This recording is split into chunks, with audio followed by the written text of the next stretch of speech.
sexy soltera.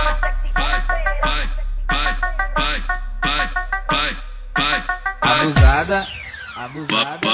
بص يا سيدي، هقولك على شوية حاجات مهمة جدا ممكن يكون لها تأثير على تقدمك في لعب كمال الأجسام. ما تتكلمش وانت بتتمرن وخلي تركيزك كله في تمرينتك وبس. ما تتمرنش نفس العضلة يومين ورا بعض. اوعى تهمل شرب المية، لازم ضروري تاخد راحة من يوم ل2 في الأسبوع. اوعى تمرن عضلات بطنك كل يوم. ضروري الالتزام بنظام غذائي متوازن مع طبيعة جسمك. اوعى تتمرن على معدة فاضية. اوعى تتمرن بعد ما تاكل على طول. بلاش تتمرن عضلتين كبار مع بعض. ما تتمرنش بأوزان أكبر من قدرتك.